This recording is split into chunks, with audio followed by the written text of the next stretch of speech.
Hello guys, this is Isha and मैं आपका स्वागत करती हूँ ईशा ट्यूट्स में। मेरे हर एक वीडियो के स्टार्टिंग में मैं बोलती हूँ कि आज हम बहुत ही इम्पोर्टेंट टॉपिक पढ़ने वाले हैं, लेकिन आज भी हम बहुत ही इम्पोर्टेंट टॉपिक पढ़ेंगे जो कि Stokes law and terminal velocity से रिलेटेड है। अगर हम स्टोक्स लॉ अच्छे से पढ़ लेंगे तो टर्मिनल वेलोसिटी की कॉन्सेप्ट समझना आपके लिए बहुत ही इजी हो जाएगा। एंड अगर हम जेईई या नीट या एमएचटीसीटी पॉइंट ऑफ व्यू से देखेंगे तो ये इम्पोर्टेंट टॉपिक नेचुरली है। तो मेक श्योर कि आप इस वीडियो को एंड तक जरूर देखें, कोई भी पार्ट इस वीडियो का मिस ना करें, क्योंकि बहुत सी ऐसी चीजें हैं जो कि मैंने इसमें ओरली आपको बताई है एंड जो इम्पोर्टेंट है टर्मिनल वेलोसिटी की कॉन्सेप्ट समझने के लिए। तो आइए शुरू करते हैं। स्टोक्स लॉ, पहले हम स्टेटमेंट देखेंगे स्टोक्स लॉ का।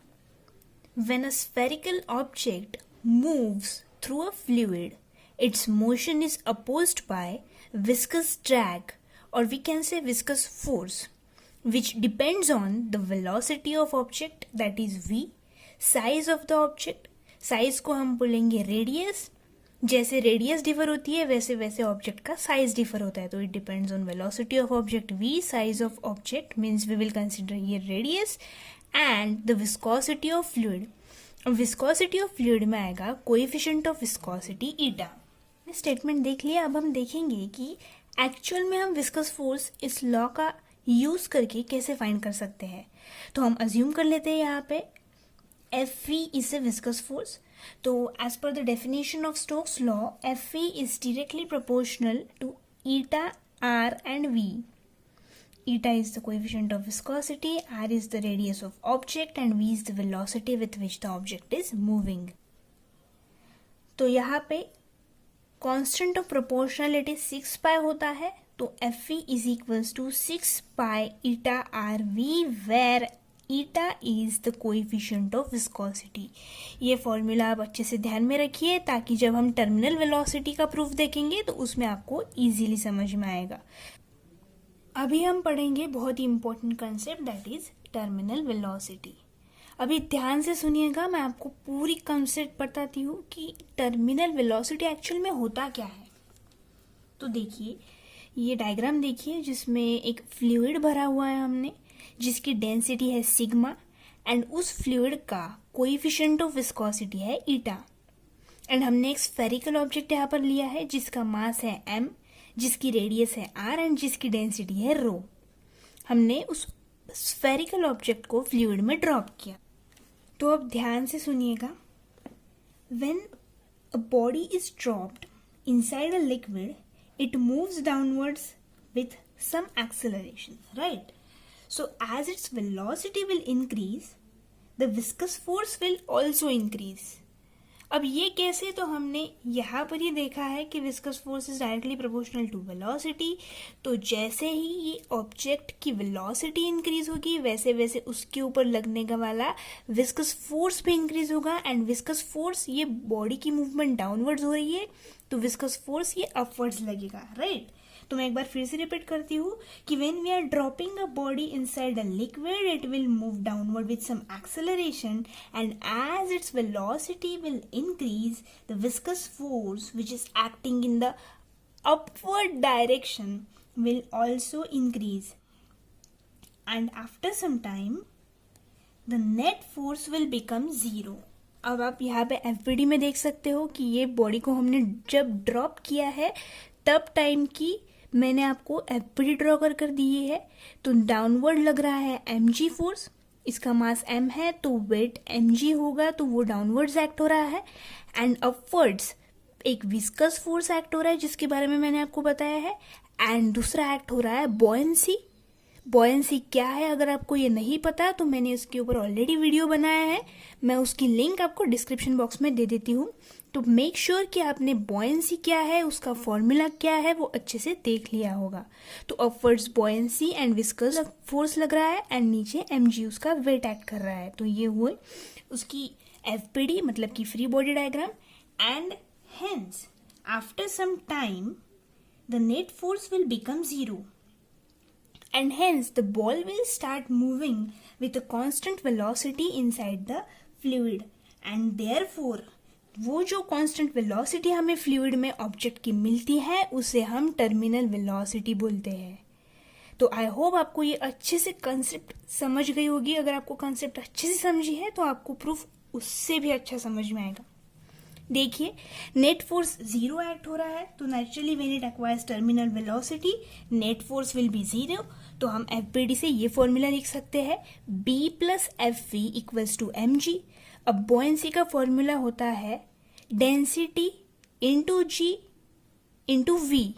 तो डेंसिटी मतलब डेंसिटी ऑफ लिक्विड होता है, तो ये हो गया sigma into G, and V मतलब वॉल्यूम ऑफ ऑब्जेक्ट ड्रॉप्ड होता है। तो ये स्फेरिकल बॉडी है, इसका वॉल्यूम होता है 4/3 पाई आर क्यूब। हमें पता है रेडियस इज r, तो 4/3 pi r cube into sigma into G। Buoyancy का फॉर्मूला आप ध्यान से देखिए, आपको नहीं पता तो डिस्क्रिप्शन बॉक्स में मैंने उसकी मेरे प्रीवियस वीडियो की लिंक दे दी है। प्लस ऑफ FV मतलब विस्कस फोर्स। यहाँ पर ही हमने पढ़ा कि 6 pi eta RV is equals to FV होता है स्टोक्स लॉ के हिसाब से। तो यहाँ पे V की वैल्यू टर्मिनल वेलोसिटी होगी, क्योंकि हमें टर्मिनल वेलोसिटी यहाँ पर फाइंड करनी है एंड वो ऑब्जेक्ट टर्मिनल वेलोसिटी से मूव कर रहा है फ्लूइड के अंदर।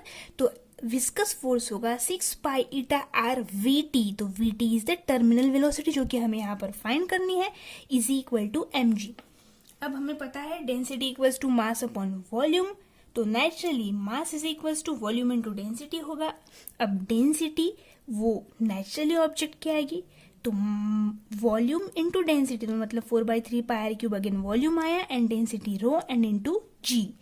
तो अगर हम इसे सॉल्व करेंगे, हमें VT के लिए सॉल्व करना है, तो इसे हम RHS में लेकर जाएंगे।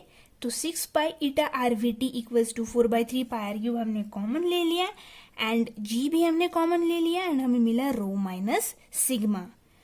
तो VT का फॉर्मूला हमें यहाँ पर मिला है 2GR²। यहाँ पे G मैंने जानबूझकर ऐसा निकाला है क्योंकि नीचे 9 है, तो डिफरेंशिएट अच्छे से करिएगा, ये फॉर्मूले को ध्यान से देखिएगा। Terminal velocity VT is equals to 2GR² in bracket rho minus sigma by 9 ईटा।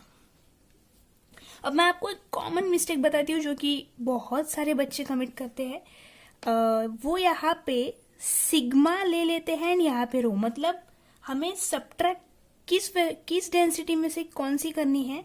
तो ध्यान में रखिएगा कि मैं आपको एक ट्रिक बताती हूँ। ये ऑब्जेक्ट की डेंसिटी है रो, राइट। तो ये ऑब्जेक्ट इसमें फ्लूइड में सबमर्ज हो रहा है, राइट। फ्लूइड में सबमर्ज हो रहा है, तो नेचुरली इसकी डेंसिटी ज्यादा रहेगी।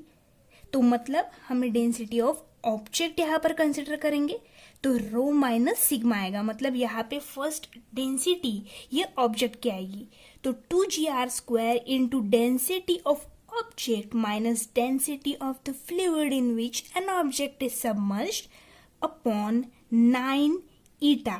तो ध्यान से ये फॉर्मूला आप देख लीजिए। अब मैं आपको ये टर्मिनल वेलोसिटी के कंसेप्ट एक्सप्लेन करने के लिए ये ग्राफ बता देती हूँ। देखिए, हमने एक्स एक्सिस पे t कंसिडर किया है, t मतलब टाइम, एंड y एक्सिस पे हमने कंसिडर किया है v is the velocity with which an object is moving inside the fluid.